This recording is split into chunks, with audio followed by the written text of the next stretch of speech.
Olá, meus queridos, graça e paz a todos.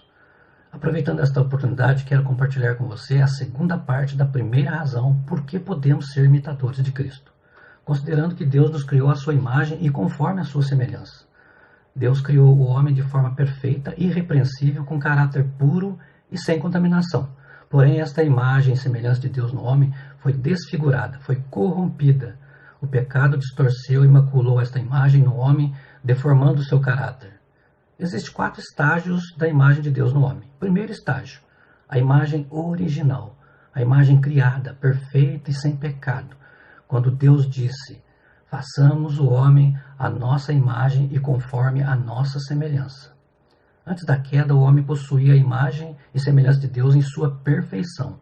E também antes da queda, o homem era verdadeiramente íntegro e livre, isto é, não estava contaminado pelo pecado. O homem foi criado para refletir, espelhar e representar Deus. Os nossos primeiros pais foram criados para refletir as qualidades que haviam em Deus, e isto em perfeita obediência sem pecado. O homem foi também criado capaz de não pecar. Ele podia agir perfeitamente e obedientemente na adoração, no serviço a Deus, no domínio e cuidado da criação e no amor e companheirismo uns com os outros. Segundo estágio, a imagem desfigurada. Por causa da desobediência veio o pecado e pelo pecado veio a morte espiritual, onde o estado do homem é um espelho todo borrado. Porque Deus avisou que no dia em que dela comeres, certamente morrerás. Gênesis 2:17. Então a queda teve um efeito devastador sobre esta imagem. Todo ser humano na face da terra passou a ser portador da morte espiritual. O homem pecou e a imagem de Deus foi manchada, maculada, desfigurada e ficou comprometida e completamente deteriorada. Ele se tornou incapaz de produzir qualquer justiça própria que o habilite para a salvação. Assim, o pecador continua sendo o ser criado à imagem e semelhança de Deus, visto que esta é a base da dignidade ordenada divinamente presente em todo ser humano. A imagem de Deus não é totalmente aniquilada pela queda, mas é terrivelmente comprometida, afetada e deformada. E a partir daí, esta imagem está fracionada e desfigurada pelo pecado. Em algumas pessoas, essa imagem se apresenta de forma um pouco mais precisa. Já em outros, a imagem de Deus parece estar bem mais distorcida. Mas em ambos os casos, a imperfeição moral da humanidade é revelada. A compreensão deste princípio, juntamente com a noção da graça comum, a graça simples que Deus derrama sobre toda a humanidade, explica o fato de muitos incrédulos demonstrarem, por exemplo, bondade, caridade, lealdade e as mais variadas boas ações. É porque a graça simples, a graça comum, é derramada sobre toda a humanidade. Uma observação.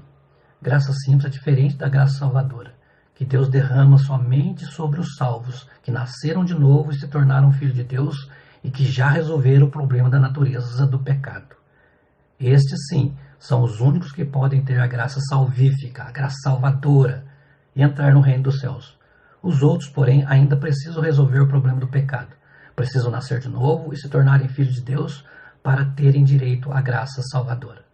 Mas mesmo o pecador estando escravizado pelo pecado, a imagem de Deus, ainda que distorcida, está impressa nele. Por isso, ele, mesmo sendo incrédulo, sem se converter, pode produzir coisas boas em seu convívio com a sociedade, no uso de suas habilidades criativas e intelectuais e até mesmo na esfera moral e nos relacionamentos. O homem é a imagem e semelhança de Deus, e essa característica não pode ser separada de sua natureza. Porém, por esta mesma natureza ter sido corrompida, a imagem de Deus no homem foi fatalmente atingida e desfigurada. Terceiro estágio, a imagem restaurada. Este estágio somente é possível em Jesus Cristo pelo novo nascimento. Esta imagem restaurada só é possível em Jesus Cristo através do novo nascimento. Por meio de Cristo, a imagem de Deus criada e deformada pelo pecado é restaurada. Deus criou o homem à sua imagem e semelhança. O pecado, porém, desfigurou essa imagem. O pecado atingiu todo o nosso ser, corpo, alma, razão, emoção e vontade. O homem criado por Deus e caído em pecado é agora restaurado. Esta restauração, porém, não é autoproduzida. Ela não vem do próprio homem, vem de Deus, vem do alto. É Deus mesmo que tomou a iniciativa de restaurar sua imagem em nós. E como Deus fez isso? Enviando seu Filho ao mundo para derramar seu sangue por nós e, através desse sangue, nos purificar de todo o pecado e toda a injustiça. Ele é a imagem expressa de Deus. Nele habita corporalmente toda a plenitude da divindade. Em Cristo temos perdão, redenção e restauração. Por meio de Cristo somos feitos filhos de Deus e herdeiros de Deus. A imagem de Deus criada e deformada pelo pecado é restaurada por Cristo. Pela operação da graça, nascemos de novo, nascemos de cima, nascemos do Espírito e passamos a ser co-participantes da natureza divina juntamente com Cristo. A glória e a honra perdidas na queda são agora restaurados na redenção. E isto é o novo nascimento que Jesus ensinou a Nicodemos, quando disse que quem não nascer de novo não pode ver e não pode entrar no reino de Deus. A partir daí, o homem torna-se um espelho límpido, refletindo perfeitamente a imagem de Deus. É quando acontece a regeneração, a renovação e transformação interior operada pelo Espírito Santo na vida daquele que aceita, recebe a Jesus em seu coração, confia nele, passa a viver somente nele, reconhecendo e tendo-o como um único suficiente, exclusivo e eterno e verdadeiro Deus Todo-Poderoso e Senhor de sua vida, seu Salvador pessoal e único mediador entre Deus e os homens. Como está escrito lá em Romanos. Logo, assim como por meio da desobediência de um só homem, muitos foram feitos pecadores, assim também, por meio da obediência de um único homem, muitos serão feitos justos. Romanos capítulo 5, versículo 19. E em 1 Coríntios também está escrito, porque assim como a morte veio por um homem, também a ressurreição dos mortos veio por um homem.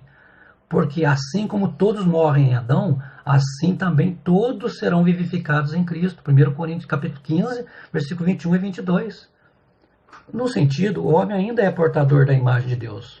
Mas também no sentido, ele precisa ser renovado nessa imagem. Ele precisa ser regenerado. Precisa nascer de novo. Como disse Jesus a Nicodemos, quem não nascer de novo não pode ver o reino de Deus. E quem não nascer da água do Espírito não pode entrar no reino de Deus. Amém? Nos próximos devocionais, seguiremos aprendendo sobre este tema com mais detalhes. Fique na paz do Senhor e que Deus possa abençoar poderosamente sua vida com esta palavra.